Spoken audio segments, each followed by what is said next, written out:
So apart from my just like clothing and everything, so what I have here is a bear bell that actually attaches to the handlebars. You can turn the bell on and off while you're riding, so that's super cool. I also have some bear spray. I don't think I need it if I have the bell. I also have a bell that goes on my hiking backpack, and I have a bear whistle. I have a front and rear light that clips on to the stem or clips onto my backpack. I have 3 charged chargers that are super slimline. So I won't be taking my computer, but I will be taking charging cables and a plug. I have a headlamp just in case it gets dark suddenly, which probably won't happen. The days tend to be from 5 a.m. until 9 p.m. here. I have 2 bottle holders that can hold a 1.5 liter bottle each that will go on the handlebars facing me. I have a toolkit that will go under the seat. I have the front bag that contains all my food that fits in it, so that goes under the main handlebar bag that I have, which is actually on my dashboard right now. I have a microfiber towel just in case I need to dry off for any reason, and then I have gloves, which I found from Walmart for like $5, so they're super comfortable. Just something a little more sturdier. Yeah, and then down here I have my backpack, and inside I have my clothes. I have my foldable packable what is it, like the rain jacket, and then this also has a rain cover. This also has a rain cover, so trying to just be as waterproof as possible because the weather changes in the mountains pretty quickly. So yeah, and then I have a little attachable bike rack that goes on the back of my bike. I can either wear this as a backpack, as you can see, or I can just put it on the rack. So I think I'll put it on the rack first. If I need to wear it, that's fine. But yeah, so that's pretty much it for 2 days of bikepacking. I can't imagine going any further. It's pretty much got everything I could possibly need. But yeah, so we'll see how it is. It's Durango to Silverton and back, about 110 miles, and I'll do it over 2 days. So I think I'm just taking the highway, unless it doesn't let me ride the bicycle on the highway, which I think it does. I mean, I have a race there every year, but it is sending me on the Colorado Trail. So I'm just going to hope that I can continue on the highway all the way up, rather than having to go into the trail, because I'd rather not be trail riding on the way up. On the way down I might take the trail, but we'll see. But yeah, super excited. So yay, that's all I'm taking for bikepacking. Okay, I uncovered my bike and now I'm going to attempt to put this $20 bike rack from Walmart on the back of the seat post. So it should just attach. If not, I hope it can just attach like right here. If not, it has to attach here. But when I put the seat up, as you can see, right there. Okay, so I don't want it on the actual seat post. I want it right below, but it might end up touching. So let's try it. If not, I'm at REI, because I need to have them put new inner tubes in just so I have fresh inner tubes, and then give me the old ones, which are fine, but I'll just use them as spares. So trying to put my bag on there. Unfortunately, at the hotel, the Grand Imperial Hotel in Silverton, where I will be staying, which looks awesome, and I got a great deal. They have 10% off for veterans. Unfortunately, it's they won't let you put your bike in the room, because they do the Iron Horse Classic, which the finish line is in Silverton. So they got a lot of people with mountain bikes, and so they do have a special room downstairs where you can store your mountain bike. So I will bring one of my On Guard locks with me, but I told her, I said, okay, I'm gonna have to reconfigure packing the bike, because I'm gonna have to undo everything, and I'm gonna leave super early the next day. So it's only like 5 or 6 hours of riding. I figured if I get to Durango at midnight from Albuquerque on Tuesday, park at the Speedway gas station as I usually do, and then the next morning head out at least by 8 a.m. It's going to be cooler, which will be great. It'll be in the 30 degree or 40 degrees, and then just kind of take my time that first day, and then once I get to Silverton, just go to the hotel. Already paid for it. Again, great deal, 10% off, plus they matched the Priceline deal, which was great. The Bent Elbow Hotel was actually an Airbnb, and it had like a $90 cleaning fee for an $87 room, which I was like, that's bullshit. But anyway, the Grand Imperial is great. It's a very historic hotel. It's really is Silverton in all its, you know, glory. So anyway, enough talking. Let me figure this out. I need to go get my LM key and just see if it'll fit. If not, I will go shell out for one here in REI, and thankfully I can just, you know, write everything off. So okay, let's try this. This bike's awesome though. I'm super happy, super excited to ride with the seat up and go up the mountain and not be mountain biking down it, which I love, but I'm looking forward to bikepacking. Yeah, so we have a problem. This would be fine on the hardtail, but you have to actually take the whole stem off. It doesn't just clip on. So I'm going to go into REI and go see if they have one that can just wrap around, because I do want one that also attaches here to the back of the seat. It's just for like additional stability. They do run over $100, but it's worth it because I do plan on doing some more bike packing. And this is a backpack, so I could just wear the backpack if I don't find one that I like. It's light enough. It's only like maybe 10 pounds for one night. But I want to kind of protect my spine. So, okay, let's go in and see what they have.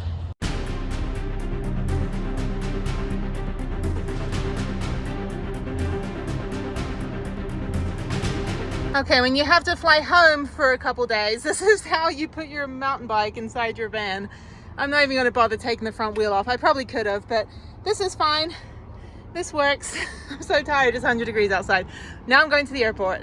Okay, I'm at the Sunport parking. I need to go down to S. I think she said S, not F. There's F. Yes, anywhere down on S. This is great. This is only $3 a day. So they do have covered parking, which is over there. But she's like looked at my van and goes, nope, you're totally not going to clear. So I was like, that's fine, I'll do uncovered. But anyway, so yeah, so go down here, packed up the van. I've had a hell of an afternoon. So I that bus is crazy. I love it. I wonder how many people are actually sleeping in this thing. But anyway, so yeah, there's tons of like RVs and things down here for $3 a day. I mean, shit, you can just totally store your van here for what, like $3.30. No, that's still, I don't know, a couple $100 a month. But anyway, anywhere on S. So I'm gonna go down to the end. I can't see out the back because I've got this mess going on back here. A couple sprinters, and I think I'm just gonna pull in. I'm gonna pull in back here. Yeah. Okay, cool. All right. So I think I'm going to park over here. Okay, there goes the airport parking. I'm home. Oh my God, I gotta pee. So lo and behold, someone did try to get in my bike here, but it's completely locked up. So at least the deterrent worked. But yeah, this is no way this came off on its own. Somebody definitely tried to undo that. Hi, hello, good evening. I'm good. Too hot here though. $21.90. Perfect, thank you. No, thank you. This is a fantastic parking lot. Everyone's super nice. So yeah, appreciate it. Thank you. Welcome back indeed. A happy place, and I'm leaving New Mexico. Oh, okay, let's go to Colorado. It's only a 3 hours and 37 minute drive. There's the gravel lot that I parked next to. There's the sunset, and I'm on my way. So it should be a pretty easy drive. Should probably get some gas. I'll get gas on the way. I'm gonna be going through like a big city before I get onto the like back road. So yeah, it's like 100 degrees right now. It's way too hot. All right, I will see you in Durango unless something happens. It is about 11:25 p.m. I made really good time. Stopped once to get gas. Hardly any traffic, a little bit of construction. Yeah, so I'm now going to the Speedway in Durango. So if I was coming from Mesa Verde, it's about 25 minutes from Mesa Verde National Park going east. But since I'm coming up from like the south, yeah, going east from Mesa Verde, which is west of us, you would reach the Speedway. I can't even speak, I'm so tired. Anyway, I'm pushing through. I've got about 1 minute left and then I'll be there. But I've stayed at this Speedway many times before. There's a big gravel lot. I would not leave my van overnight here. I'm going to park at the transit center overnight tomorrow when I bike pack. But this is where I stay. You can stay in the van. They've got other van lifers, RVs, rigs, and all that. And the gas station is really good about it. So, yeah. So it's 55 degrees, a stark contrast from when it was 100 degrees earlier in both in Houston, Las Vegas, and Albuquerque this morning. The three places I was at today, it was 100 degrees, and now I'm at 55 degrees, and I'm in about 9,000 feet. So really, really happy. Oh, they've got zip lines. Anyway, so I'm going to go over here, and you can probably see a couple rigs. So yeah, this is the Speedway. I've never come in from this direction, but I just drove through the whole of Durango pretty much to get over here. So there's a gravel lot just to the left, and gas is cheaper here. So yes, I should be able just to park behind here. There should be other rigs. Please tell me there's other rigs. Yes, I just park in here. see anyone though. Hang on, let me check it out. Well, this is bizarre. I don't see anybody here. I see one car. I don't see any rigs. Let me go in and find out. I should be able to park here. I don't see why I shouldn't, or you know, can't park here. But let me figure out if I can, because that would be fantastic. Because I don't have anywhere else to park. So let me see if I can park over here. Private property. No camping. Oh well. No camping or overnight parking. I guess they changed it. All right, I'm gonna have to go park at a Fairfield or something. Oh my God, I'm so tired. Okay, so the guy, again, I'm in like stoner country. The guy was like, I've only been here for like 3 months, but I'm pretty sure you can park there. I'm like, okay, I will park there. I didn't get it on camera, but I will just, you know, if I get a ticket or something, I'll be like, look, the dude that's been here for 3 months said I could park behind. So it's also a trailhead, and trailheads are usually 24 hours. So let me go find where I can park. I'm just gonna park inconspicuously in the dark behind the building. Okay, the 11th hour, Fairfield has pulled through. This like old guy in there. I go in, I'm like, hey, I was gonna park in that lot and they don't let anyone park there. And he walked out there with me. The guy must be like 80 years old. Walked out to the back of the Fairfield Inn and Suites Marriott, which my brother used to work for Marriott. And he said, yeah, you can park back here if you can fit. I'm like, I will make myself fit. So I'm gonna park back here. There's a couple rigs actually. And so he was surprised. He goes, yeah, you're like the third or fourth person who has said that they can't park in that lot anymore. And there's a van life van right here, camper van, a bunch of trucks. So I'm like, I can fit. And I was trying to explain that my van is actually smaller than your average pickup truck. So I'm gonna park back here. Hopefully I'm not too long. And this will be my home for the night. It's a little lopsided. I don't care at this point. I can fit in this space right here. I'm gonna make myself fit. And thank you, sir. I did not get your name, but you are a lifesaver. You are Mr. Lifesaver. And my van is too big with the stupid bike on the back. All right, let me figure out. Sorry, I'm just trying to back up here. Great start to bikepacking, getting no fucking sleep. All right, so I think we'll have to go the other, well, this is fine. The other spaces are a bit bigger. This should be fine. Let me just see. Okay, so that is as far back as I can go. You can't really see, but anyway, in the bushes. And maybe go back 2 more feet. Okay, good. Good morning from beautiful Durango. Also, freaking annoying, they don't allow van life people to park anymore there. So I just woke up. Oh my God, I'm so tired. It's 6 o'clock. I'm gonna leave by 8, but I do wanna show you the signs at the Speedway. The guy at the gas station was like, yeah, dude, you can like park behind there. I'm like, okay, everybody is like stoned up here, so I get it, but you know, if it says, my thing is, if it says do not park, do not park. Like, that's a city ordinance. That's not like a private business. So a lot of times, like, people will say, well, you know, you can park at Walmart, but there's like a no parking sign. Well, that's the city.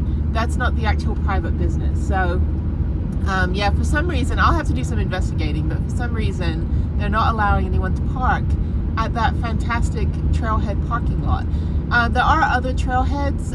Technically, you can park at a trailhead for 24 hours. I had no problem in Blood Mountain and Georgia and other places. So I will just show you quickly, and then I'll go to the transit center and then organize the bike. So yeah, this is the Speedway over here. This is where I was at last night, like 6 hours ago. So let me show you. So the general rule is that if it says no overnight parking, it means as soon as the sun rises, from dusk till dawn, no, from dawn till dusk. Yeah, you don't want to be here dusk till dawn. From dawn till dusk, that is when you can park here. So this is the Twin Buttes Trail System. It's mountain biking trail. I've never done it. It was closed when I was here last time, but let me show you the sign over here, right over here. So right there it says no camping or overnight parking. Violators will be towed. Yeah, good luck trying to tow Prudence. Yeah, this used to be completely full, and it was fantastic. And it was just, you know, for a couple hours sleep, but I guess they're not going to allow anyone on that trail overnight. So, all right. So yeah, like I said, don't, you know, I mean, I asked permission to stay at the Fairfield and it was great. This road is horrible. But don't, you know, don't park here, you know, because it just creates more rules. It just means that they're going to notice, and they're going to put even more rules up, and then they'll put a chain up, and then a fence, and then a gate, and then, you know, barbed wire, and then like pit bulls, and yeah, and then you're screwed.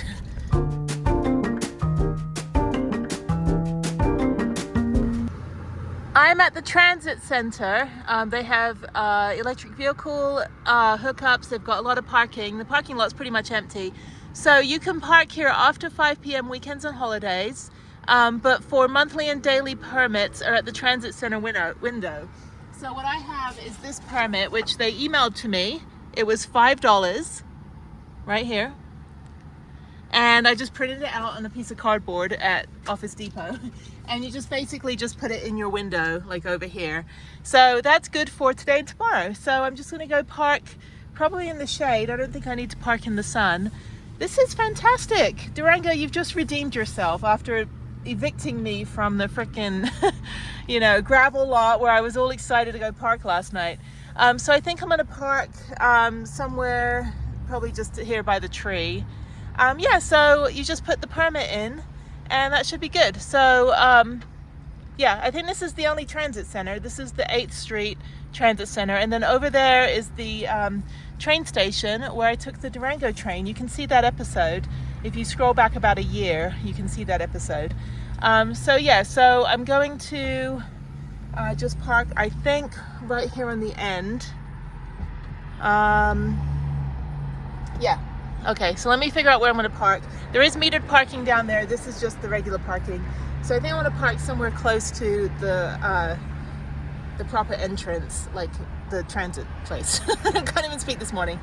Okay, I don't want to park too close to the road actually because the alarm will go off. So let me figure out where I'm going to park. Okay, this is how I put my bikes together. It's kind of hard to see with the sun. There's me. But anyway, so yes, I covered both and put a bunch of bungee cords and then the locks and everything. So I'll take this one lock with me. So let me get the bike off and start packing her up. I think she's okay. I got slime in it, so that's good. So this is everything I have to fit on the bike. Definitely minimalist. I do have my iPad because I'm Zooming with Harriet tonight when I get to the hotel.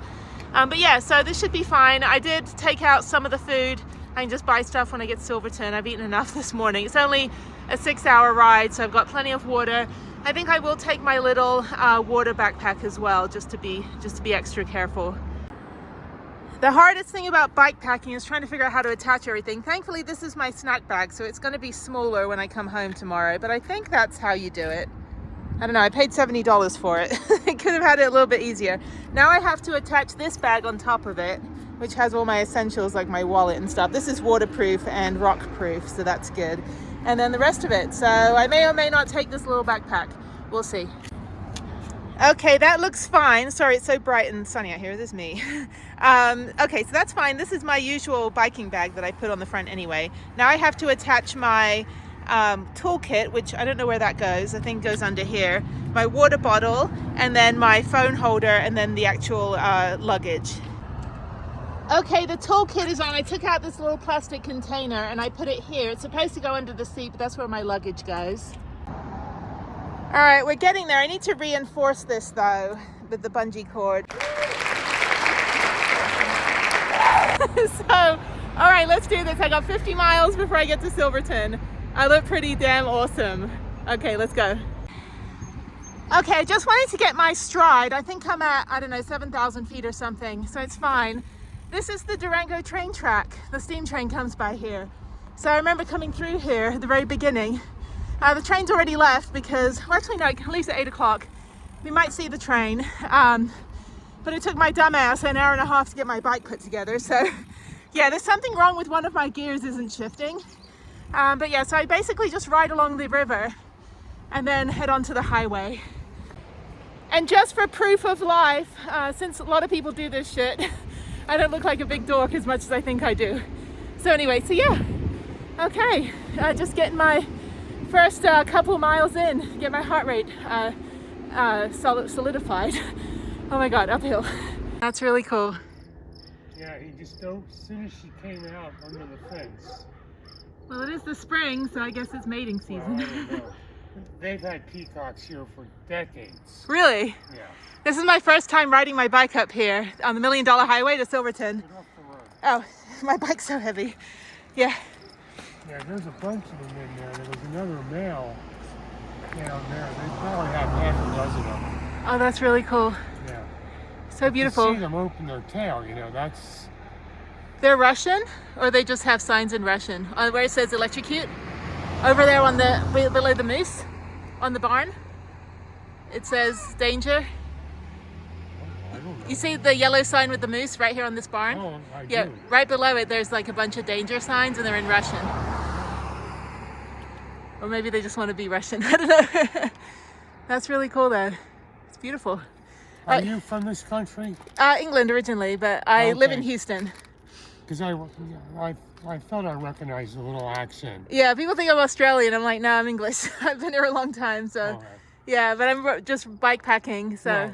well, welcome. Thank you. I've been up here a few times, but never You're on here this from road. Houston? Yeah, it's This about is my. not like Houston. No, all the Texans come up here. It's a lot nicer than Houston right now, but yeah, I've been up here about 5 times so far, so to Durango, so it's really pretty. How do you know about Durango? Everyone knows about Durango. Oh, okay. Yeah, I took the train. I took the steam train from Durango to Silverton last year. Wow, So, that's and then back. That's a fun ride. It was really fun, and I wanted to do the cycling, so that's what I'm doing right now. Where are you going on the bike? Silverton. You're going to Silverton Yeah, today? yeah. I'm about 10 miles in. I got 40 miles to go. It'll take me 6 hours, so I'll be there by lunch. You taking the bus? How are you getting back? Riding back You're tomorrow. riding to Silverton and back? Tomorrow, I'll ride back tomorrow. Oh, Yeah, I'm not gonna do 100 miles in one day. So, well, holy moly. Is all I can say. where are you riding? Just down the street? Oh, I'm going 20 miles, and then I'll sleep the rest of the day. There you go. You got the right plan. Okay, I'm about 15 miles in, and I've ridden about an hour and 10 minutes. I'm making good time. Something's wrong with my middle gears. They're not shifting and not holding. They keep clicking back and forth. I think the girl at REI broke my bike. So I'm hoping to find a bike shop on the way. If not, I'll try to get to Silverton slowly, riding on super high and super low gears. The gears I need aren't working, and hopefully they can fix it when I get there in the afternoon. Yeah, this is beautiful. Look at this. Okay, up and onward.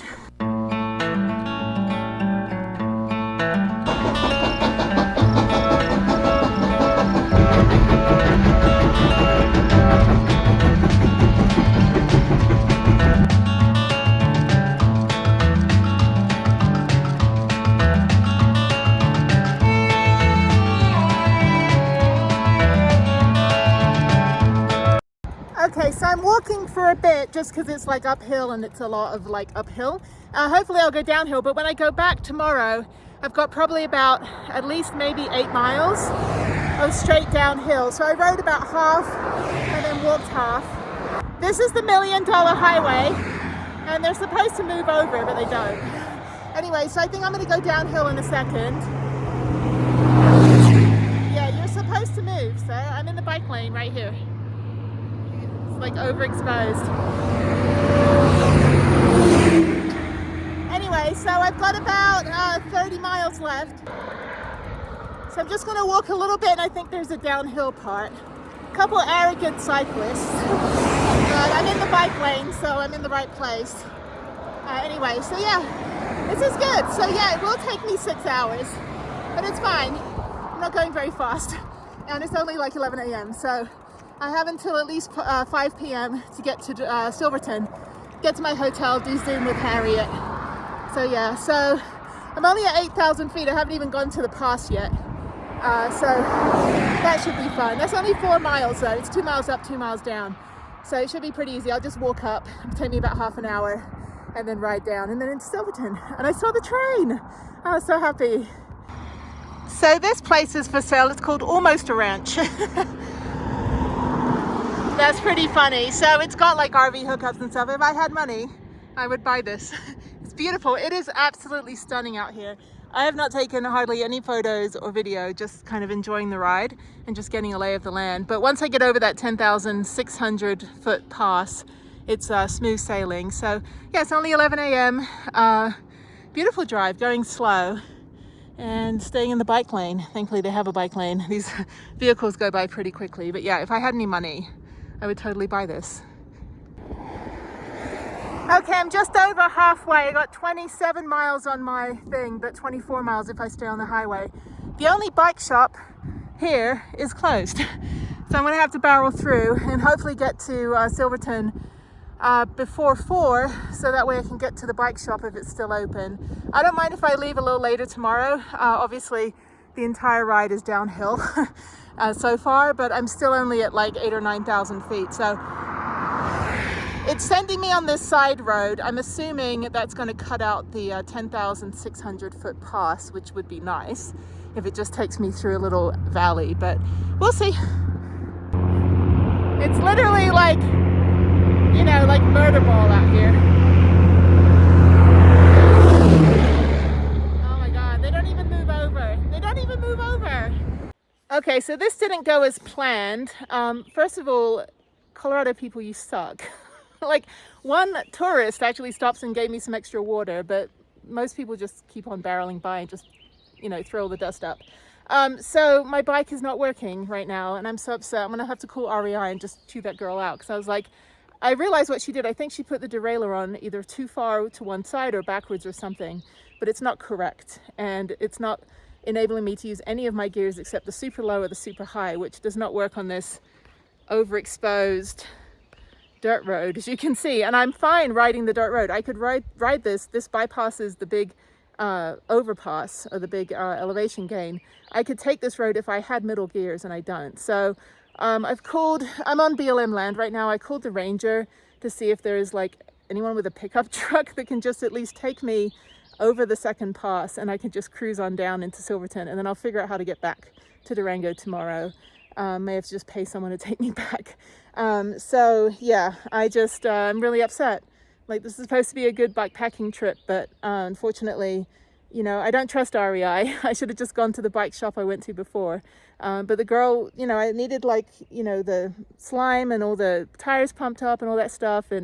And she just, I knew, I was watching her. I was like, I knew she was doing something not right with the bike. I just didn't realize she was going to screw up my entire gear system. This is a brand new bike. It's 2 weeks old. And there's no way that the gears should be screwed up. I didn't do anything to it, you know, anything like that. So yeah, so these people, nobody's stopping or helping me. Yeah, so they just barrel on by. It's not like, you know, obviously they don't know who I am, and I look kind of like, you know, foreboding right now. But still, it's like, slow down at least and not just blow a bunch of shit in my face. So anyway, so if the ranger can get the pickup truck and at least take me at the end of this road, I've got 9 miles of this road, which again, I'm perfectly fine riding. I'm not even tired. I can ride this road if I, you know, had gears. It's just, I can't ride on super low gear or super high gear right now. And if I press here's the thing, if I press the gear shifter a little bit halfway, then it will keep the gear on the chain. So there's something wrong with the actual wires, I think. I don't know if she pulled it out or something. I don't know. We'll figure it out. But no, the bike shop in Silverton isn't even open. They're on vacation until the end of June. So that's not going to work. So anyway, all right, I'll just keep walking. Well, okay. All right. Sorry. Is it?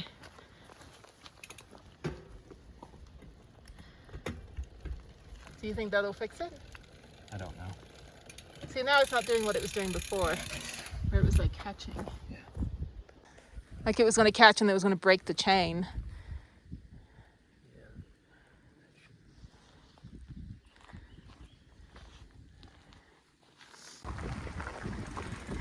Okay, change of plan. I rode almost 40 miles. I'm only like 15 or 20 miles from Silverton. There's no way I'm going to get there, but the really nice family that had the big rig that was stuck up there, they're turning around coming back to this meadow to boondock. And super nice family, 2 girls, husband and wife, in like a big trailer. And they're going to actually drive me to Silverton after they come back and drop their camper off here. So They told me to ride back to the meadow, so I rode back here, which was awesome. The gears are working. We did an adjustment on the derailleur. So I think when the REI girl, didn't intentionally break my bike, but if you don't know how to put a derailleur back on and you work at a bike shop, I'm pretty sure that's bike 101. So anyway, so maybe I should go save them a spot over here. I don't know where they want to go, but yeah, they're going to drop the trailer off, drop the wife and kids, and then the husband's going to drive me to Silverton so I can go stay in my hotel, and it'll be awesome. So at least I can get home tomorrow to Durango, and now I know why the gears were not shifting. I knew it was a little bit loose, so we tightened it up a bit. This is cool. This is beautiful. Okay, so maybe this is my thumbnail, just a big thumbs down. Actually, hang on. Thumbs down. There, that's my thumbnail. Almost bikepacking fail. Well, tomorrow I'm going to leave super early. I'm going to sleep well tonight. I'm going to leave super early, like at 6 a.m. It's going to be freezing cold. Get the hell out of Silverton. And once I get past Purgatory, it's all downhill back into Durango. So that should be a pretty easy ride. Now that I have the middle gears, I'm not just riding like a freaking cartoon character trying to escape from a bank heist. So I was literally like a Tex Avery cartoon or something, like trying to ride. Anyway, oh my god. So it's like I realized that I've talked to everybody today without like showing my face, and so they probably thought, oh, crazy lady. I was like, no, I'm actually like a marginally not crazy person. So anyway, these birch trees are beautiful though. So they make chopsticks out of. Yeah, I mean, not a bad place to be stuck. I seem to luck out on the stranded places, although I would like to go to my hotel. I would like to use the restroom, and I would like to get some dinner.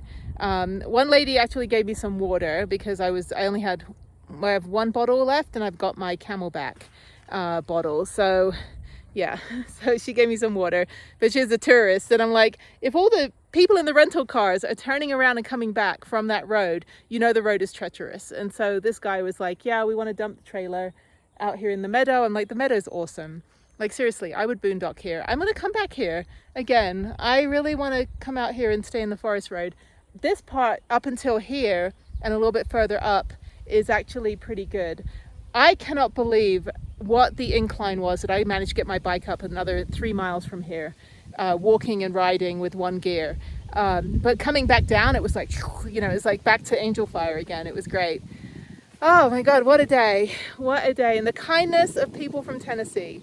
I'm telling you, we need more Southerners. Like, not like, this shit politics that we have, but I mean, just the hospitality. Although in Texas, when they say bless your heart, they don't really mean bless your heart. They mean go F yourself. But this family's from Tennessee, from Knoxville. And actually my dad went to college in Knoxville. So, all right. So there we go. So yeah, let me do another thumbnail here. Hang on. Thumbs down. Okay, that's my thumbnail. Okay, I think they're coming back now.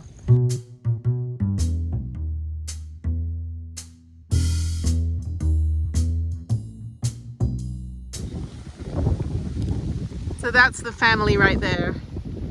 So they're gonna go find somewhere to park in the meadow. They're so nice.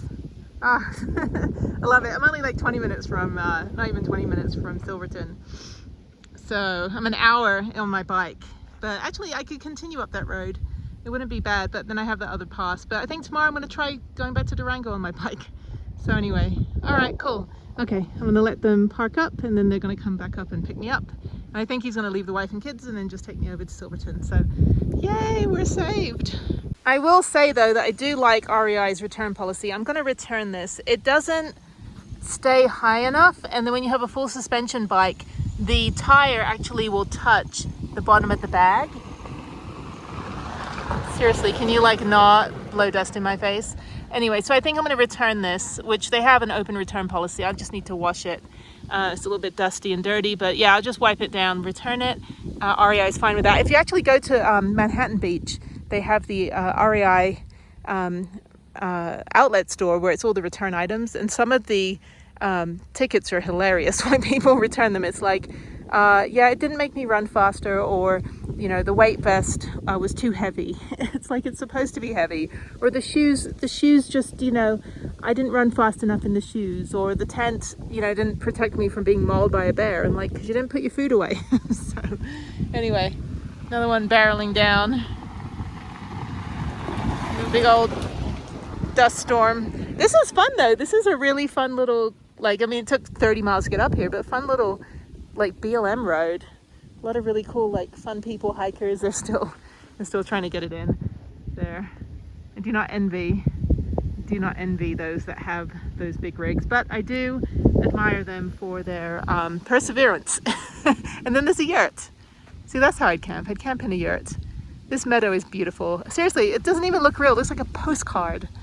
It's like, come on, people. But that's the pass I'd probably have to go over. There's also Potato Peak or Engineer Mountain. And I think Engineer Mountain is like 12,000 feet.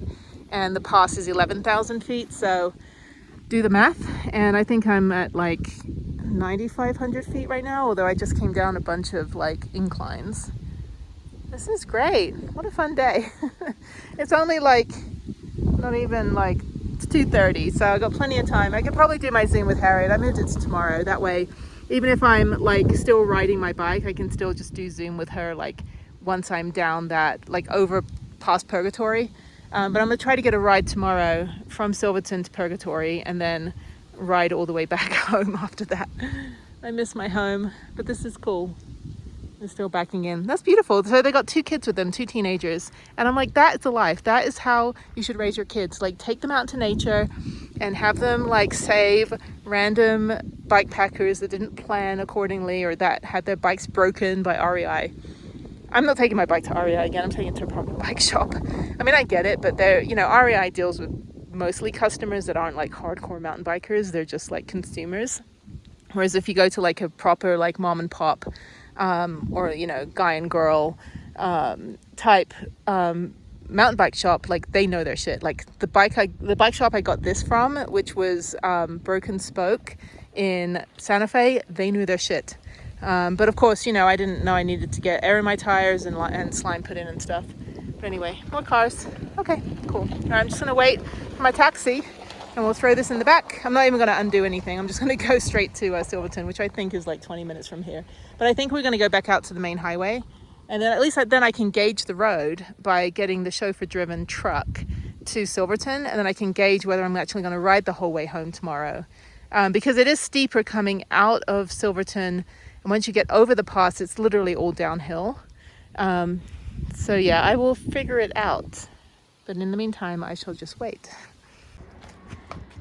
Okay, I have made it to Silverton. The nice family gave me a ride. The view was beautiful. They were checking out where they wanted to camp. And the hotel is right here. I'm absolutely shattered. So I think I'm gonna go park up, figure out where I need to put my bike, which is somewhere inside, use the restroom, and I think I'm just gonna like freshen up and maybe get something to eat. But I'm going to bed very early tonight and then I'm gonna try to ride back to Durango tomorrow. So we'll see. I might need to hitchhike again. So yeah, so they're gonna hang out for a little bit and yeah, super nice couple and their kids. So I was telling them all about all the cool places to visit.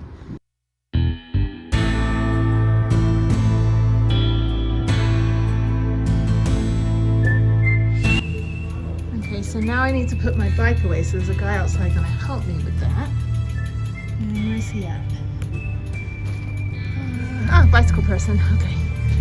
All right. Okay. It is like 4 o'clock. And I'm following this guy around the corner. I don't know where my bike's gonna go. All right. Oh, downstairs, okay.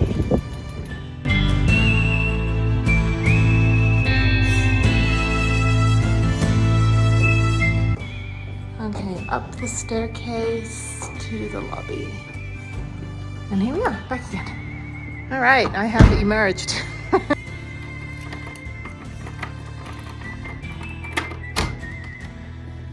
Oh my God, this is nice. Very warm in here though. Oh my God, a shower. Oh, this is cute. This is really cute.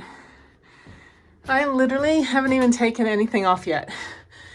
Oh, this is fantastic. It is warm in here though, so I'm going to turn the thermostat down. But check this out. This is really beautiful. Very B&B. And no elevator, so I just walked up 3 flights of stairs, but this is the way up, which I couldn't film because I was holding everything. This is great. Awesome.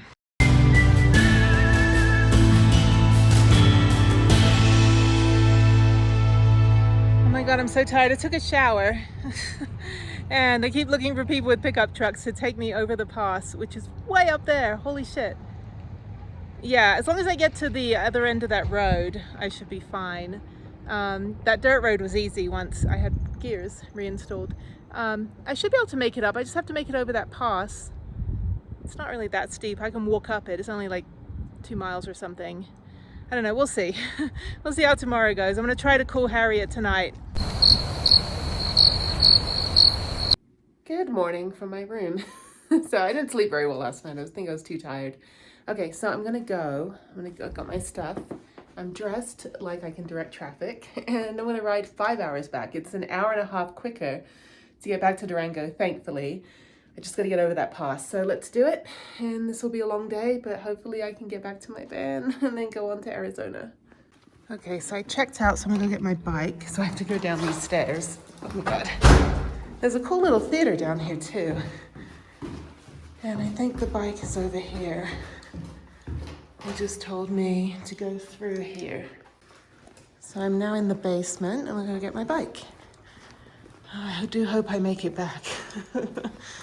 Okay, bike will be over here in this room. There's laundry. This is the break room. There's my bike. Awesome, and this door's been open the whole time. Like literally? Oh no, the door's closed. I was gonna say literally anybody can just take my bike. Okay, let's set her up and get going. Okay, I've packed up the bike and I think I've secured this a little better. So yeah, let me go up the stairs and let's get going. Durango, here we come. May there be a pickup truck that will help me hitchhike. Okay, I've got to go up that pass. All right, let's do this. It is 6:30 in the morning. I think it got light at 2. Yesterday was summer solstice, which explains why it felt like the longest day. But yeah, this is it. Let's head out of here. So that was fun. It's a creaky little hotel, so you hear everything. I had to tell my neighbors, like, please, like, stop blasting your TV. But anyway, it's all good. All right.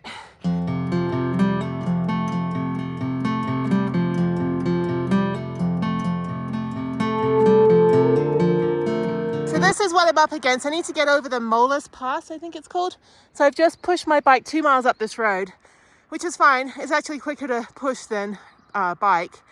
Yeah, so once I get over this pass, I've got about 3.5 miles or 3 miles till I get to the side road that'll cut out the main pass, and then go through like the campground and stuff, and then get back on the highway and then go on that Lime Creek Road, which I was on yesterday.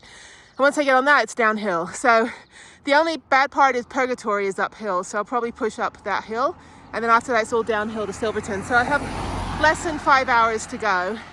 It's actually quicker. It's an hour and a half quicker to go back to Durango. So I'm at 9,000 feet. Durango, I think, is at 7,000 feet. So apart from the 11,000 foot overpass thing, like the thing we have to go over, but I will be hopefully bypassing most of that on Lime Creek Road.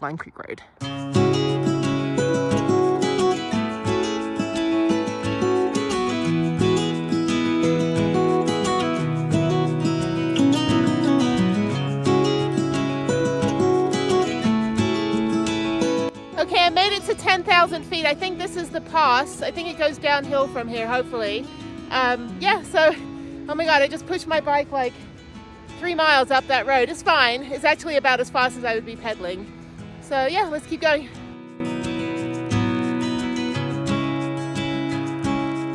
So I cut through this BLM land campsite. Road is kind of sketch, but it's taken me to this trail to kind of cut through the Molas Pass.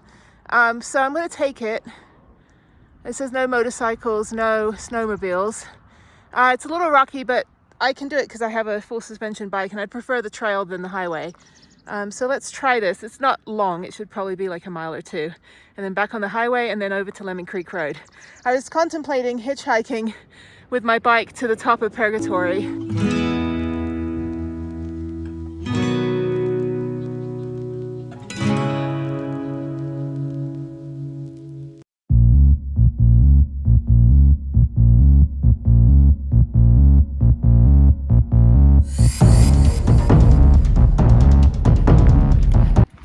Yeah, I got like caught up with the epic views and took a wrong turn. So. You on the leg. Oh, just don't let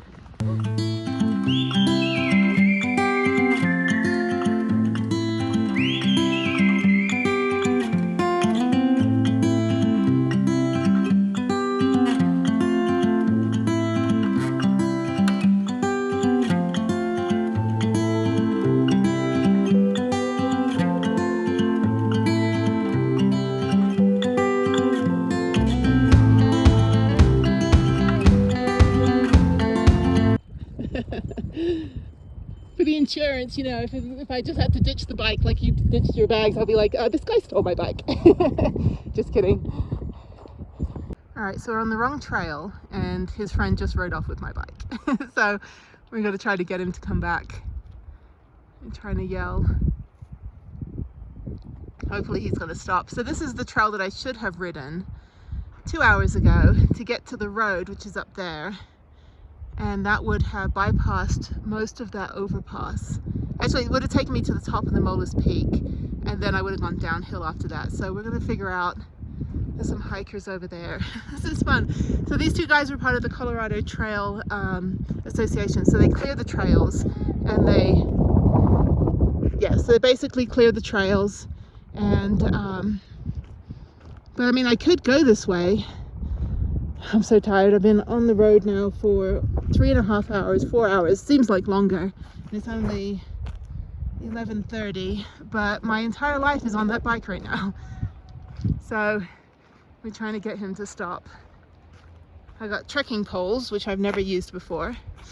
What an adventure. Thank you, Colorado people, for saving my life. Yeah, that was really, really the wrong turn. And I would have probably been stuck down there for hours. So it took us about an hour to get back up here. Now we're on the right trail I should have been on, but the wrong trail to go get someone to give me a ride back to Durango. So lesson learned. I think what I would do next time is ride Durango to Purgatory and back, which is 40 miles round trip. Or I would stay at the Molas Lake and ride to Silverton and back. But I wouldn't do the whole thing. I think the whole thing is a little bit much with that heavy of a bike. And now they're gonna come back with it. So he had a fun bike ride. So they're both in their 60s though. All right.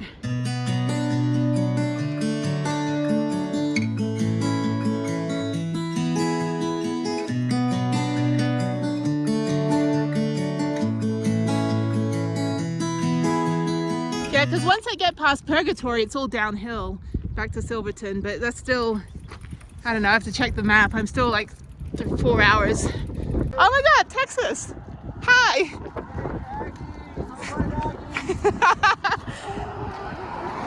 We're good. Yeah, I got lost trying to go to Durango, so it's all good. You're awesome. Thanks. Thanks.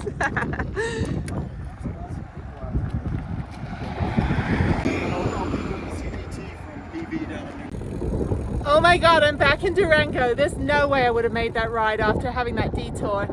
So this is pretty much downhill. It's absolutely beautiful. That was so fun. So the guy that drove me back to Durango, he lives a little bit like 10 miles north of the transit center. So he dropped me off at the gas station. He had to go to his house to get a furniture delivery. But he's from Austin. So, and again, more Texans. Oh, this is a road I rode up yesterday. It seems like a million years ago. So glad to be back in Durango. I'm gonna see if I can take a shower. There's a laundromat that has a really good shower for $6. So I'm gonna go there and then just head into Arizona. Maybe grab some food, real food. So yeah, thank you Durango. Such a fun adventure. I don't know if I'll ever do that ride again from Durango to Silverton, but we'll see. But yeah, super fun. Just super gorgeous. Ah, beautiful. It feels like a billion years since I've been here, and I am back at the transit center. There's Prudence. I am so glad I'm home. I would not have made it today after having to do that extra couple miles of whatever. Couple extra van lifers, the people I saw yesterday. I guess they parked here overnight. Oh my God. Glad to be home. Hi Prudence, I missed you. My little baby. Oh my God.